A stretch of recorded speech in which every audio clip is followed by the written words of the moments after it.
All right, so welcome everybody to Sellers Mastermind, where we come together every single Thursday at 10 a.m. Central. Now, this mastermind is open to every single human out there. So make sure to bring your friend, regardless of brokerage. We are here for the information, not for the logo. Now, in our masterminds, we want to be as positive, actionable, and provide as much valuable and engaging content. In order for us to do that, if you can turn on your webcams if you're in a safe place to do so, we'd highly encourage you to do that. It provides a different feel, different environment. Feel free to mute or unmute yourselves. Everyone here has the right to speak and collaborate and contribute. So really enjoying that part of the conversation. Now, the structure of our mastermind is pretty simple. For the first 15 minutes, we're going to go into the one thing that we're going to discuss about sellers in this case. Then we're going to move over into the challenges that you have in your business. So we're going to spend 30 minutes there. And then the last 5 minutes of our time together, we're going to spend in our commitment corner. Now, for our first 15 minutes, our one seller thing is going to revolve around one of three topics: acquisition, conversion, or scaling. 2 weeks ago, we talked about acquisition. And if you want recordings, then just let me know in the chat. We'll make sure that everyone gets the recording that they want. Last week, we had converting. So how to actually convert sales, what to say, how to say it, when to say it. And then now we're going to go into a bit of scaling. We're going to look at how to scale our business so we can generate more sales, more seller sales or listings. All right. So as we get going, again, please feel free to unmute yourself. So if you have any questions, if something comes up, feel free to drop it in the chat. But before we actually get started, I already said that part, sorry. Drop in the chat where you're listening from, where you're participating from today. That's going to help us understand where we are in the different markets that we're representing today. All right. So the one thing I wanted to share as we're looking at scaling our business, as we're in an interesting time of uncertainty, right? Of interest rates going up, of just unsure what's going to happen with this inflation thing, with gas prices and everything of that nature. Really, the one thing that you can do to scale your business is working on leveraging your time. And here's exactly how to do it. I call it workflow videos. Now, it's no surprise that video is very, very, very heavily pushed right now. And you've probably been at other masterminds and different CEs or different events that have really been on do video, do more video, do more video. So that's not a secret. But what is sometimes a secret is the how to, right? And really, that's what I want to cover today in the brief 12 minutes that we have together for the one thing before we migrate into the problem or challenges that you have in your business. What I want you to consider as you scale your listing business, your seller's business, is work on workflow videos, creating videos that help you in your workflow. So what that means is videos that you can easily integrate into your normal workflow with your clients. So as an example, once you get a listing agreement executed, well, what happens after that? Well, there's a lot of emails that probably happen after that. There's a lot of calls that you probably send to your clients. There's a lot of texts that you probably message to your client. But how much more powerful would it be? And this is where you start leveraging your time, as opposed to sending 3,000 texts, as opposed to sending 500 emails to your sellers that are selling with you. How much more powerful would it be if you provided a video that set the expectations of what's going to happen as they go to market? Set the appropriate expectation of what happens when people come and look at their property, right? You've probably already told the owners 20 times what to expect, the home selling process, what happens after X, Y, and Z. But here's the thing. People don't sell homes every single year. They forget. So the more value that you can provide to your home sellers in the form of video and these videos that I'm suggesting, the more serviceful that you're going to be, the higher likelihood that they're going to share your information, your contact, and get more referrals. But that video itself, and I'm talking about, I'll give you examples of all the videos that I send But those videos themselves, those become lead magnets for you, right? So I'll give you some examples of some videos to make. So after you sign the listing agreement, it's a really good idea to send the video that details everything after that, right? It's a good idea that you have a video ready to go with home sellers that need to really improve their home in order to go to market. So things that they can actually improve upon. So how to prepare their home to go out to market, right? So making these workflow videos that will, again, help you in your workflow, that you can immediately integrate into your workflow, that allow your homeowners to see exactly what they need to do, so you don't have to remember to call them, so you don't have to remember to get out in front of them every single week. Does that make sense? Now, this again, in our cycle, the way that we do it is we talk about acquiring sellers, which was 2 weeks ago. We talk about converting sellers, which was last week. And now we're talking about scaling our business with our sellers. So that's what I really wanted to bring forth with the scaling aspect, because video is a fantastic way to stand out. It's a fantastic way for you to leverage your time.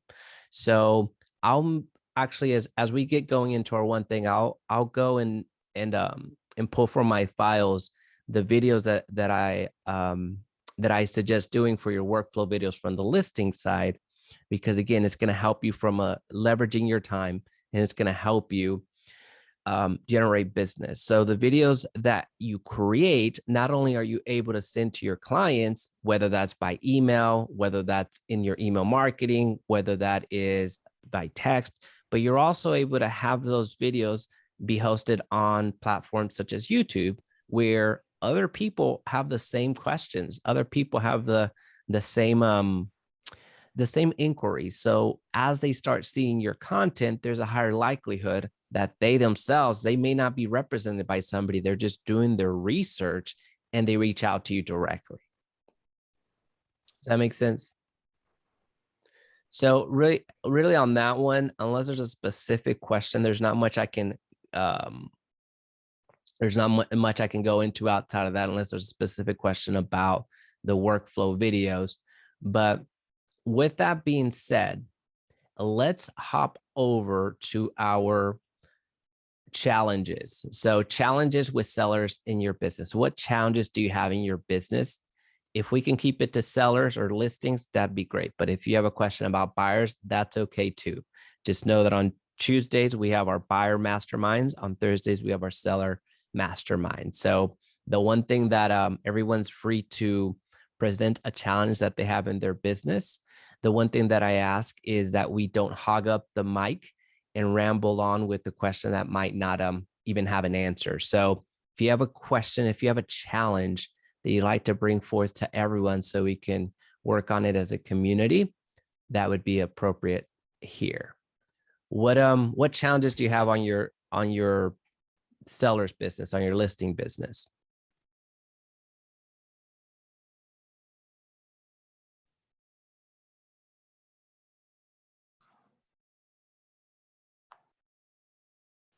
And you can unmute, or you can raise your hand, or you can drop it in the chat.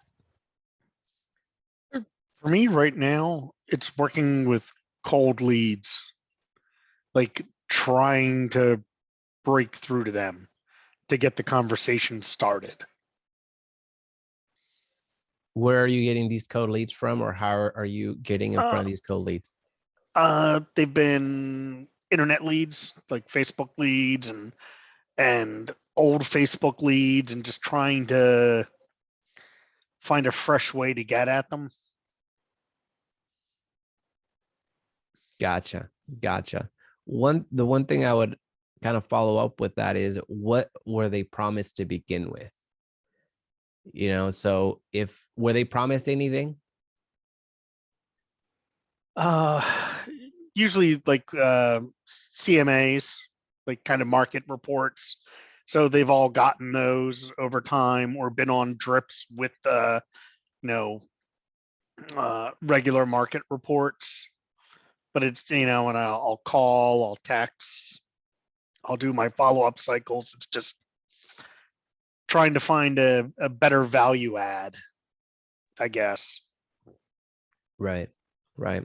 Well, I'll give you some, it's not going to be, it kind of answers your question, but it doesn't answer it directly. So one of the things that, especially with older leads that are cold, we really want to identify what are they looking to do? Because other than that, you're guessing, right? Because some people may have requested for a CMA because they were protesting their property taxes. Some were just curious, whatever the case may be. But with the cold leads, one of my favorite ones to resurrect them so you can instantly have someone to have a conversation with. Are you considering selling in 2022? And is that straightforward? Now, that's going to be a lot of people are not going to be in that situation, but 2 to 3% will at any point in time. So by you asking them flat out, yes, 97% are, you're not even speaking to those people. And that's, they're either going to ignore you or going to say no or whatever. But that's no better than what we're getting now. Not you in particular, but in general, right? So one of the most effective ways that you can resurrect your cold leads or dead leads is by asking them flat out, are you considering selling in 2022? Now that addresses part of your question. The other one would really be offering different lead magnets, kind of trying to bring them in, such as if you were to sell, if you were offered $20,000 above what you think your home is worth, would you sell? That's another way to re-engage them in terms of, if they say yes, well, they've given you their motive. No, rephrase that. They've given you their intention. Now it just becomes more of a negotiation. Well, what's the price? Right. So those are just two things that I would suggest that I see be very successful, at least to re-engage the conversation with those cold leads. Does anybody have anything to add to that? Mike, are they picking up the phones when you do call? Wait, unmute yourself. Sorry. It's usually just voicemails. Okay, so nobody's actually picking up. Are you sending any video text messages to them? No, I have been using more and more text because I know about text open rates. So, but I haven't started doing video texts. So that's one thing that I've been deploying, is especially for those leads that are quiet. And I'm trying not to check the open rate, because if I check the open rate, I won't get any work done. So I will literally just, if they're not responding, I will actually I'll use core video inside of KV Core.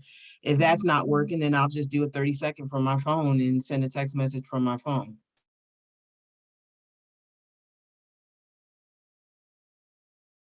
And that's just to see if that's an actual correct number, because sometimes the numbers are wrong. Unfortunately, it is what it is. They're just typing in information just to type in information. Just got to keep plugging away.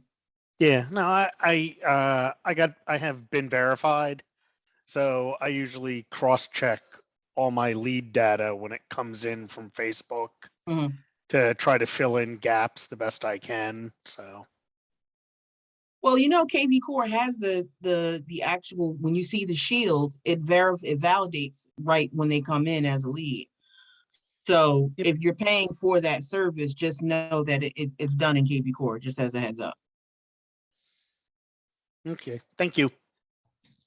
Also, to piggyback on what Dee said, good morning, everyone. Hey, Mike. For the ones that you promised the CMAs for, I would look at the time those were originally sent out. And with the shift, with the new pricing changes, maybe just kind of give life back into it by sending another one. just saying, hey, it's been so many, so many days since this original, blah, blah, blah. Here's how the market's looking now. Just to kind of get their interest, even just having them to look at it, because you never know where they are. But I would definitely use that approach with the CMA clients.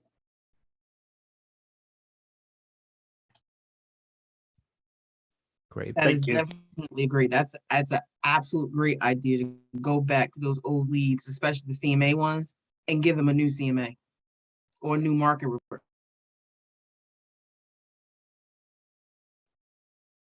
That was awesome. That was awesome. Mike, I had a suggestion which has been working lately, and I'm testing it out myself, so thought I'll throw it out there.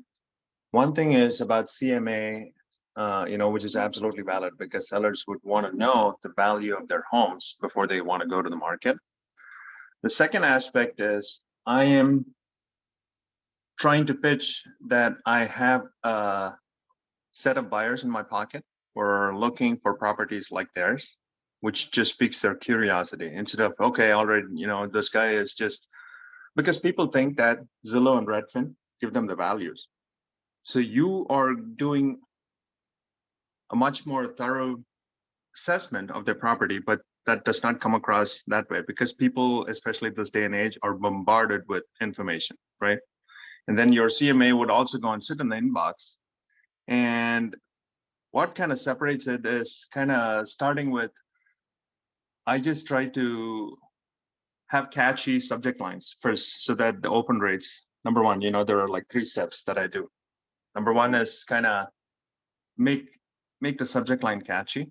The second thing is, of course, I'm going to have a CMA because you've already done the work, right? The CMA needs to be there. The third aspect is talking about buyers specifically for that property in that geo and how many buyers you have. You may not have any buyers, you don't have to lie, but that's another thing that you can, with your social media marketing and stuff, even if you have like, say, 5 buyers looking in that area and that price point, that gives you an edge, which nobody is thinking about. That I thought, hey, aside from doing a CMA, which itself takes about, a thorough CMA takes about 1.5 to 2 hours, assessing the property quality of the features and things, and you're doing the work anyway. And kind of buttoning it up by a catchy subject line would increase the open rate. Then you give the value proposition, which is your CMA. The third thing is you're also talking, hey, if you're interested in selling, it's been a little while since I touched base. This is how the market is headed. And this is what the latest CMA is. And guess what? I have buyers looking in your area at the price point that your home is priced at, so that you're just giving the irresistible offer. So you're just tying everything together. That should give you an edge, in my opinion. So good. So good. Thank you. All right. You're welcome. All righty. So thank you for that. All right. What other challenges are y'all having in your business from a listing and seller's perspective? Feel free to raise your hand, unmute yourself, or drop it in the chat.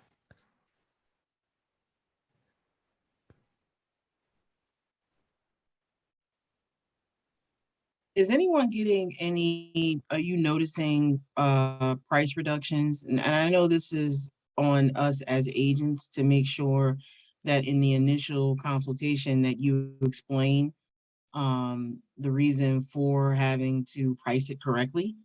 But is anyone getting any, because the seller thinks, oh, right now is the time to inflate the price, but is anybody getting any kickback on the seller trying to inflate the price and now is not the time to do that?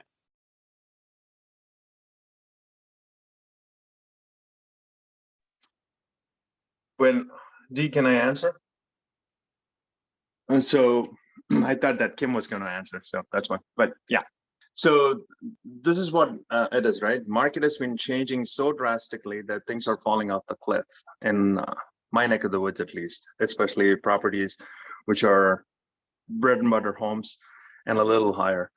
For the low priced homes, we're not seeing it that much. And for extremely high price, it is always the market kind of impacts the million plus dollar properties first, and then it trickles down to the bread and butter homes range. So with those homes, But sellers are thinking that it's still a market that was there about 8 to even 10 weeks ago. So they sometimes grapple to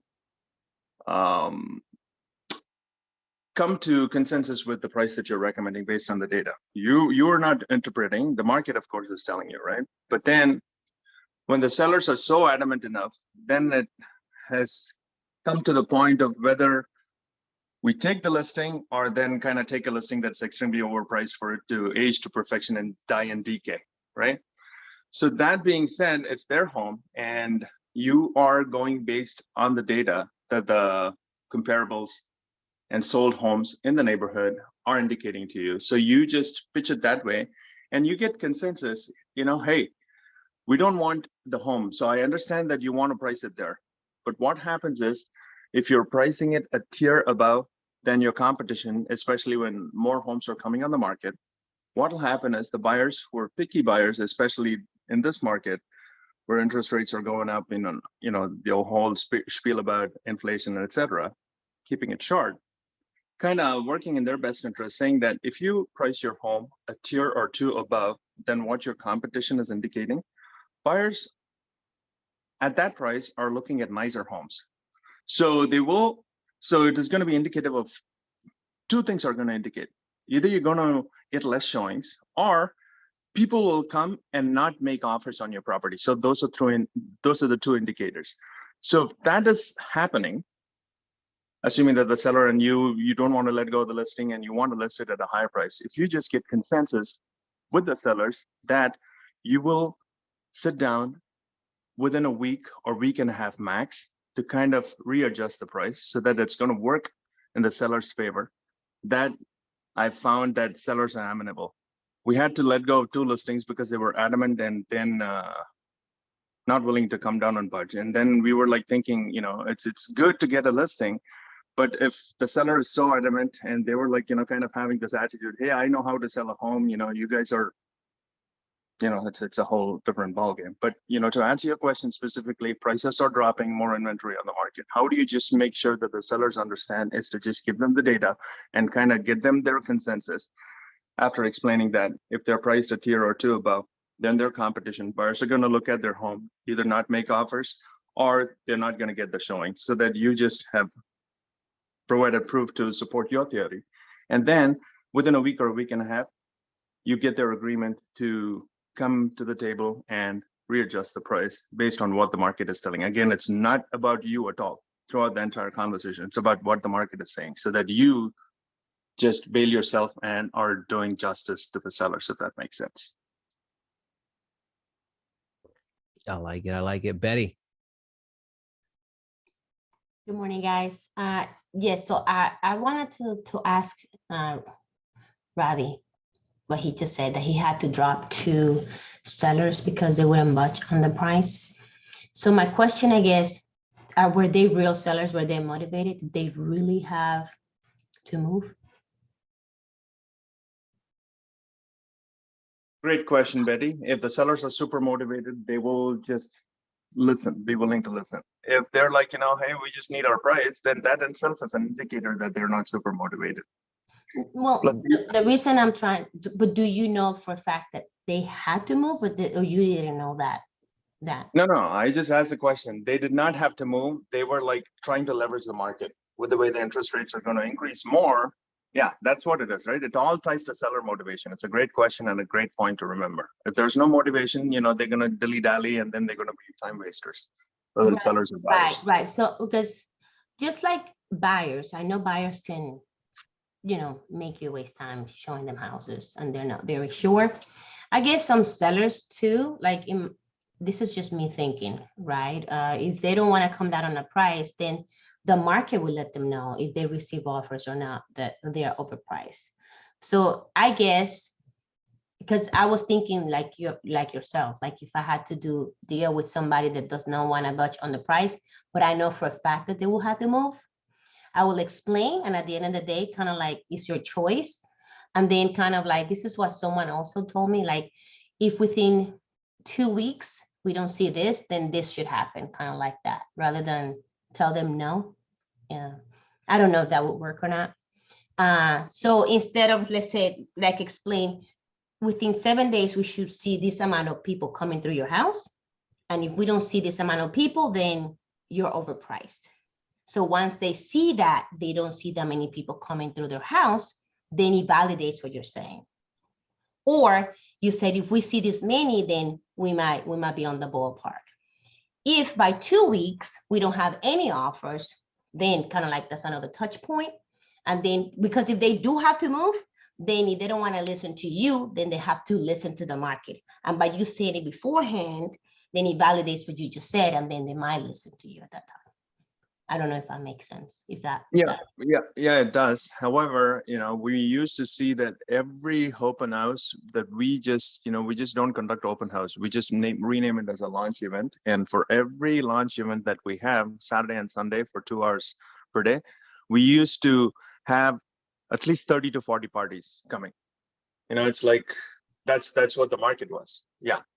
And then right now, what's happening is we get about 2 or 3 people coming to the open houses, if at all there's an open house, and we just also kind of go and evaluate everything. So your point, I understand. If we don't get this many showings or offers, that itself is a slippery slope. So I don't want to commit to numbers for them to say, hey, you said this, you said that. So that's the last thing I'd want to do. But it's a great suggestion. But it worked in a different market, but not quite right now. Okay. I just wanted to know, like, do they really have to sell? Because I'm in a contract right now for a buyer. I'm in the buyer side. But the seller was like that, like they didn't want to budge, and they wanted to sell their house over 500,000, but nothing in the area sold for over 450.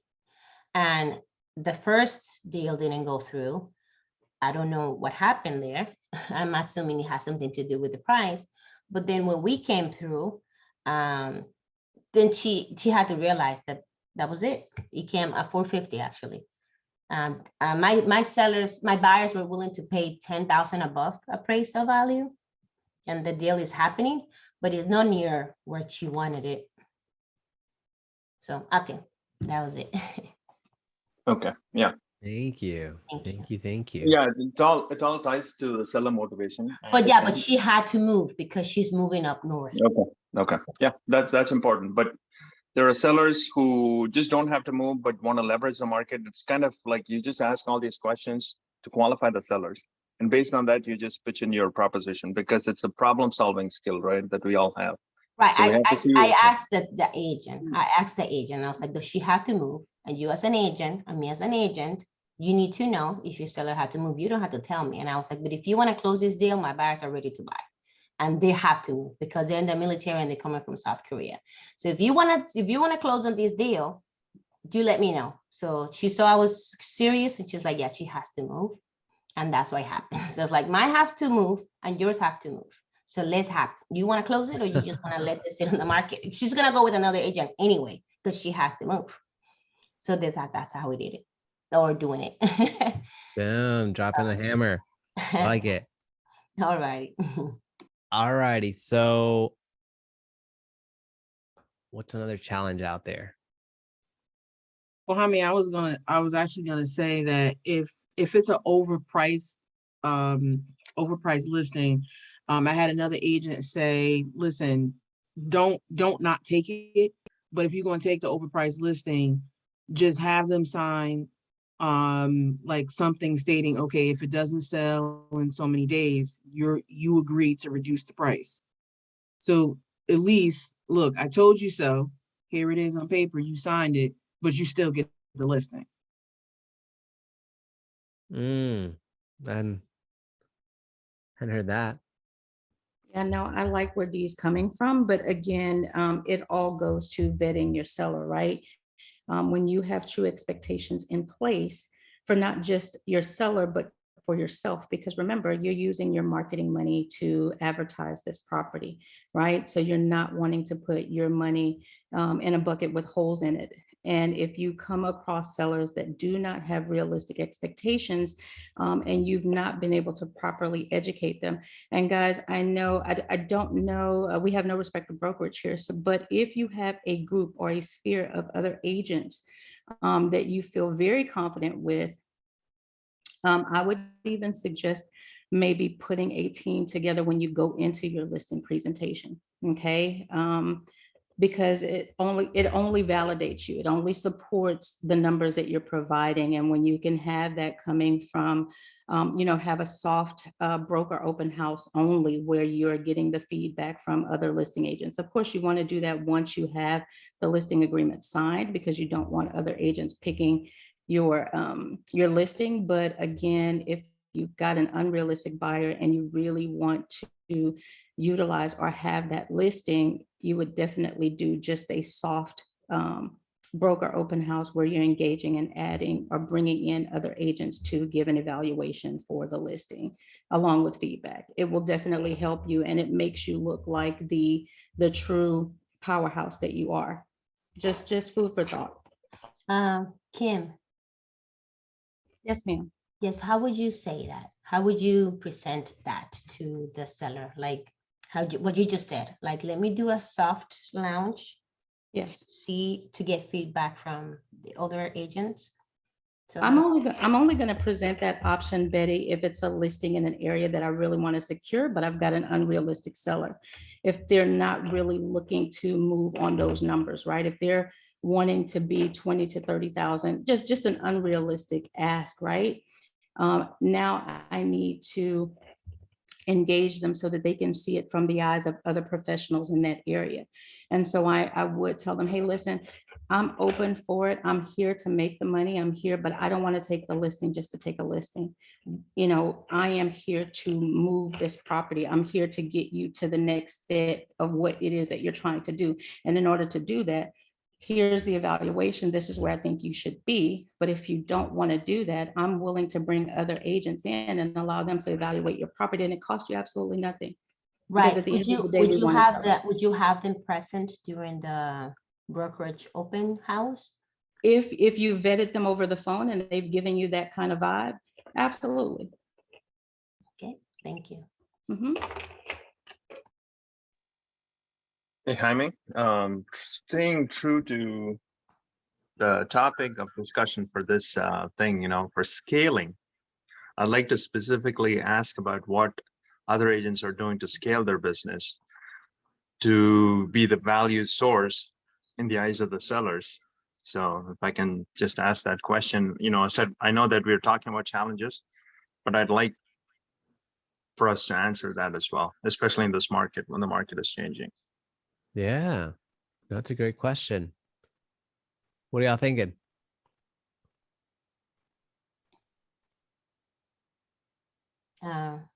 I want to say, but then I don't feel that I have the numbers to prove it behind me, because I don't right now, but I think it takes time. So I started to do videos, but I'm starting to do the Facebook ads just in my area, and just to get awareness, kind of like I want to be the face in front of my community.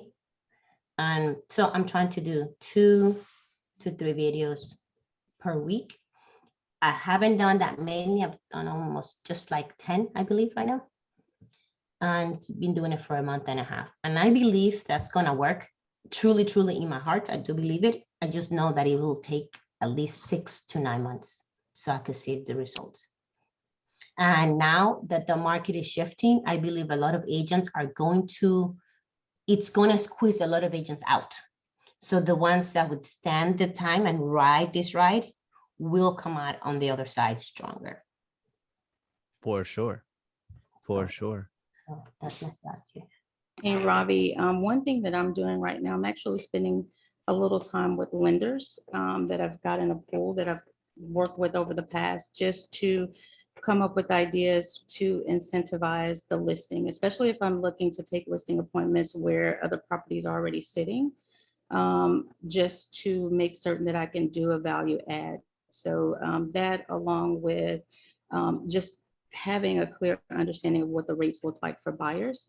So it just, when I go into the presentation, especially some that are squeamish with the for sale by owners, I'm trying to do that.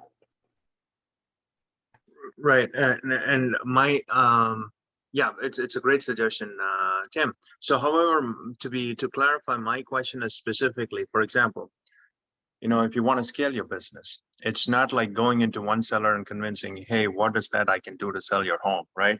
Teaming up with other lenders. So I was just asking about that specific narrow silo, if you will, so that to get clarity. One thing I just found is, because real estate is a people belly to belly business, one thing I found was reviews. It's third party validation and word of mouth, right?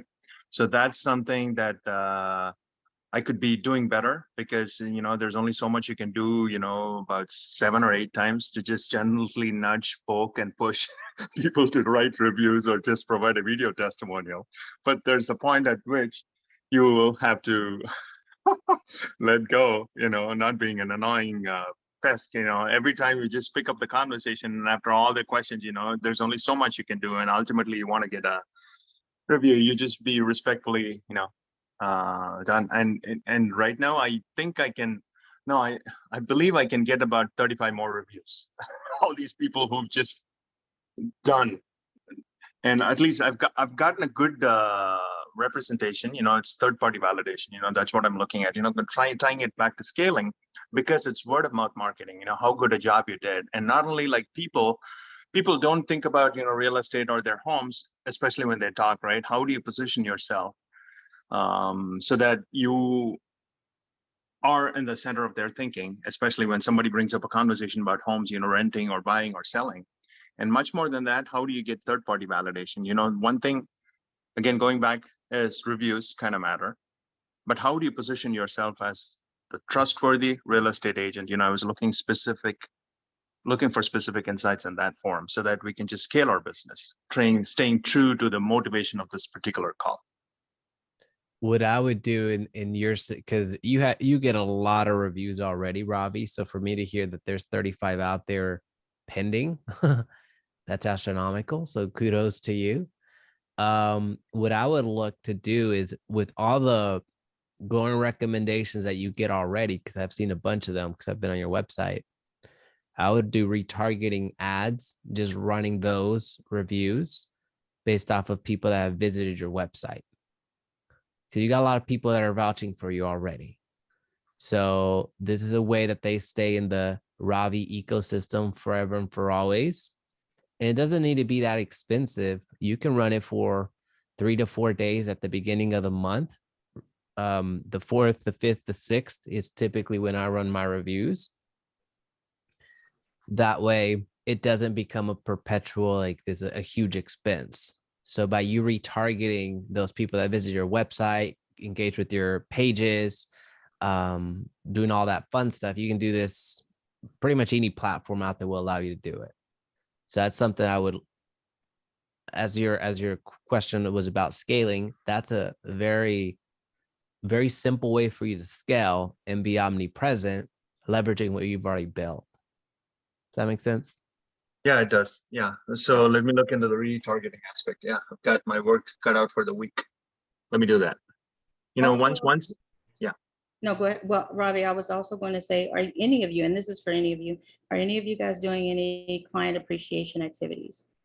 We are doing client appreciation activities where we, we host different events, and then we ask our past clients to bring a friend.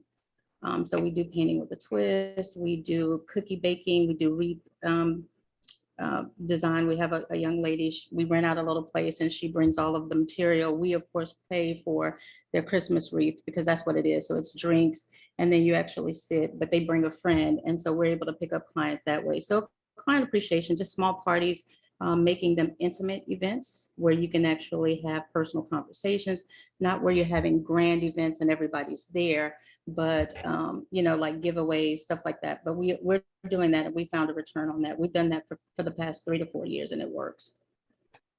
That's absolutely golden. Thanks, Kim. One of the things I do if I represent the buyer or the seller, I actually have a wine and cheese in the driveway. Come meet your new neighbor. And you set it up from like 4 to 6 on a Saturday afternoon. And I door knock the whole area ahead of time with a little bio on the buyer so that they have something to talk about when they come to the wine and cheese party. Invite them that way. And I also send out handwritten invitations, and I've gotten listings from that. And when I have done more than one in my farm, then people recognize, oh, you're the person that through the last one. Boy, my realtor never did that. And it really, I started doing it because I had a buyer who was recently divorced, single, didn't know anybody. And I thought, I really want her to feel welcome in this neighborhood. And I did that. And then when she sold the house, I did it for the new buyers. And now that's kind of something that I do. And it's really inexpensive to do. And you really get to meet all of the neighbors. That's Wow. brilliant, Yeah, I Stacia. love it. I love it. So it's just like you're doing an open house for them, like a welcome to the community. That is an absolutely phenomenal idea. I love it. Exactly. And you put all of your signs out. So, what's really good is when the house is positioned sort of centrally located in the neighborhood, but you put all of your signage out to re-invite them so that they see it when they're driving through. And we get about 40 to 50 people that, it's all drop-in. And the great thing is that the buyers feel super welcomed into the neighborhood. And they're anxious to introduce you to the new neighbors that they've met. Let me ask you, how quickly are you getting that accomplished after the close? It depends on the buyers. I keep checking in with them to make, and that's another reason why I do it in the driveway, is you don't have to wait till they're fully moved in. And I try and do it 2 to 3 weeks after they've moved in so that they're enough settled, but I don't want too much time to lapse. I have helped host their open houses, their housewarming parties. So what I'm doing, I have buyers that just moved from Austin to Granbury, Texas, in North Texas. So I asked their permission, would they like to meet their neighbors? So I just put together 3 postcards to send out. It's too hot and I'm not doing all that walking. But I am going to be sending out postcards. We're going to do it at 10:30 in the morning on a Saturday on their back patio because we do not want to be in the sun. And I'm also going to suggest that we have their housewarming party the same day. Since I've never done it and I really don't have any idea how it will turn out, I'm just thinking like fruit, cheese, crackers, sweet tea, water, just real light and easy. But then to go ahead and in the afternoon have their housewarming party so that their friends, their family, and everybody, so that we'll definitely end on a high note in case we don't get people who show up. But I always like to have a plan B. But I put together I use Poster My Wall instead of Canva. They have a lot more real estate specific templates and what to use, and they're comparably priced. So on my postcard, it says, please welcome the Haley family to Laguna Vista. And then to tell them to be on the lookout because, they can't quite pick a date just yet. And then the one when we have the actual date. And then I also made them an invitation for their friends and family housewarming party, for which I will make a private event on Facebook so that I will be able to connect with them. And then what I have done, excuse me, at prior open house parties is make sure to get pictures of everybody who comes with the owners. And then what I didn't do, but now will do, is then send those pictures to those people, because I'm using mailbox power and I get free cards every month. So having my marketing message on the back of a card that has their picture with the seller on it is something they're not going to easily throw away. So yeah, this is something that I'm going to be implementing, and I am trying to get ahead of it because it's my follow-up that sucks. So I'm, putting together a standard invitation that, as I get another couple, it'll just be changing the name and the location. So I'm definitely gearing up in that direction. I dig it. I dig it. I dig it. Something, and to kind of honor the topic, before we head over to our commitment corner, something that it becomes involved for whatever it is in your business as we're looking at scaling, please make sure that you have a place where you're documenting everything that you're doing. So if you're going to launch the event, which is, there's a lot of great ideas that y'all brought up in our time today, the wine and cheese at the driveway, or I think it was something like that. Whatever you're doing, please make sure that you document it, because at some point you can hand it off to someone else, right? So someone else can do it for you. So what I like to do is I like to record a quick video, and then I also like to list everything out, so then it can be sent over to somebody else to help me with it. Whether that is, if you have a team and someone is in charge of writing all your contracts, whatever the case may be, events here. That way you can do the things much quicker yourself, so you don't have to remember what it was, but then also you can pass it off to someone else. Now, for the final 5 minutes of our time today, it's our commitment corner. In our commitment corner, it's something that you commit to doing for yourself and your business. So it can be anything. It just has to be done by next week, basically. So if you want to break it down into if you commit to calling a past client one day out of the week until next week, cool, that's your commitment. So feel free to either write it down, unmute yourself, or drop it in the chat, whatever's easiest for you. But this is an exercise that no one's going to come back and see if you did it or not. This is an exercise that's here for you, really, right? The only person that's going to know that you didn't do this is going to be yourself. But the people that are going to be impacted by you not doing it is going to be your family. So really what we want to do with this mastermind is not only make it a collaborative thing, make it a educational thing, but something that actually helps your business. You can come in here and learn and contribute and all that fun stuff. That would be great, but implementation is really going to help your business. So I'm going to be quiet for 30 seconds, and whatever's on your mind, whatever you feel you can commit to for the next 7 days, by all means, please do that. And then we'll close it out. So I'll be quiet for a few seconds.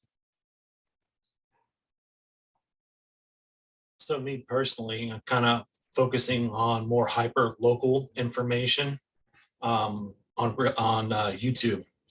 I follow your channel. I follow another EXP agent's channel, and their content itself, I've noticed, we're not talking about escrow. We're not talking about inspections because, one, it's super competitive. Two, most people, unless they're doing it, they don't care. If they're doing it, they already got an agent. Keep it more hyper local. I'm your North Texas agent. Talk about living in that market, the pros, the cons. Don't sugarcoat it. Be honest. The cost of living.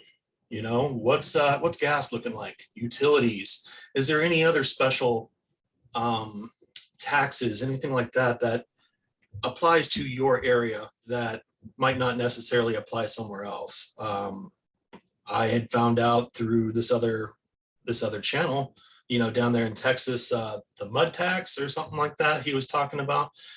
Never heard of it. Didn't know what it was, but just providing that information, being upfront, being honest, hey, yeah, the good, the bad, the ugly, as cliche as that is, but just being honest, being authentic. I've kind of noticed shifting gears to that it's driving more engagement. It's driving higher average view durations. We have people reaching out. The target itself is people relocating to your area. You're leveraging your videos.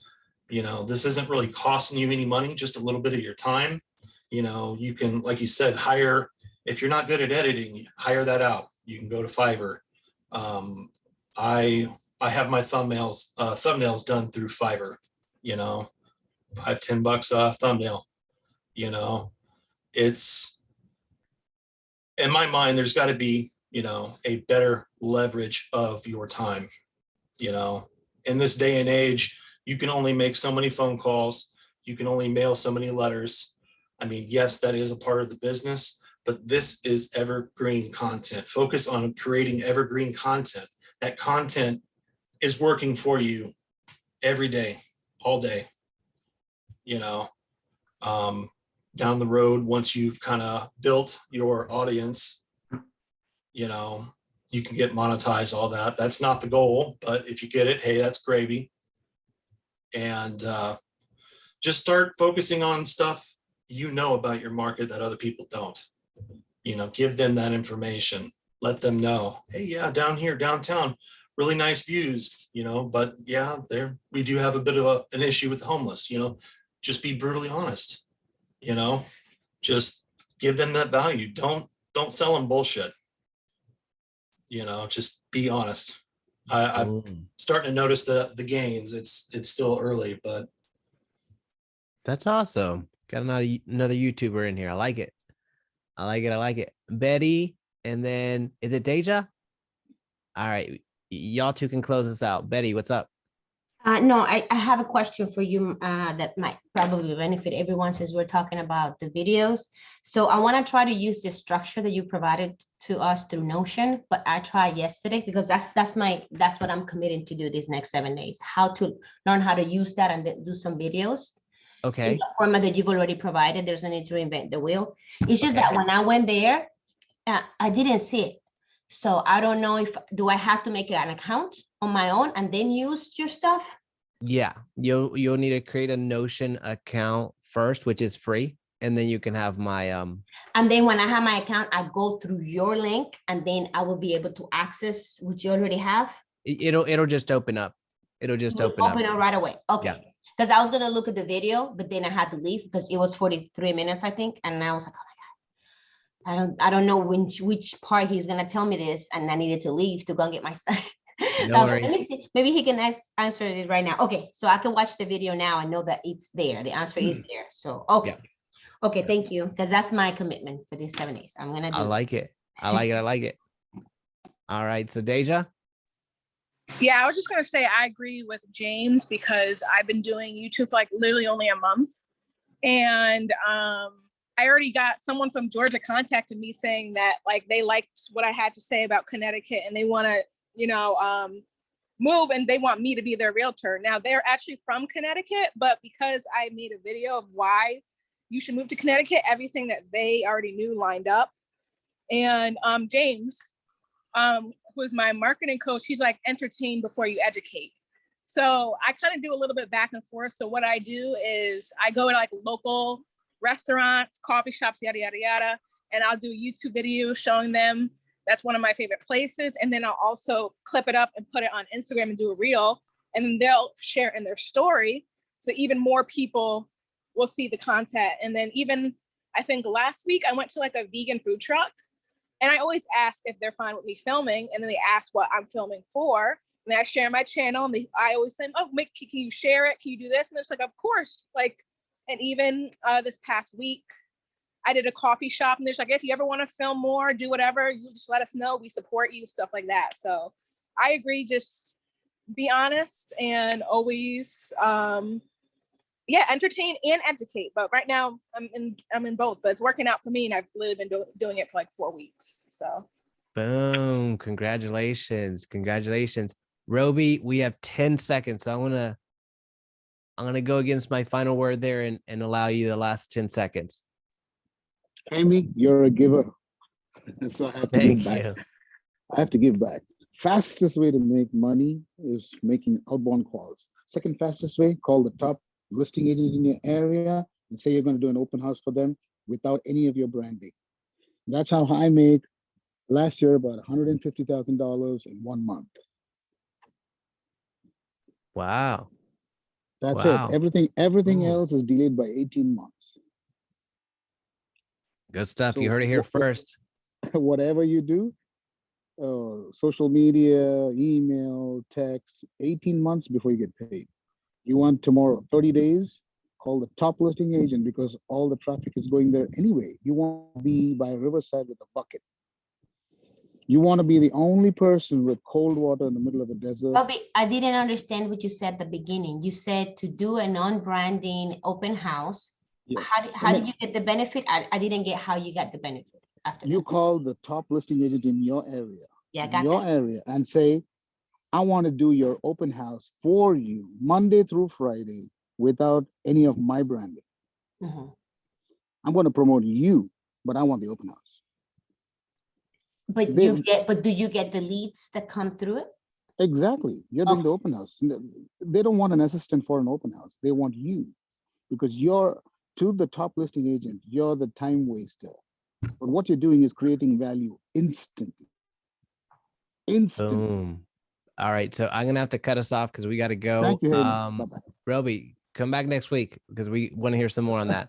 Everyone else, Okay. have a great rest of the week. We'll talk soon. Bye.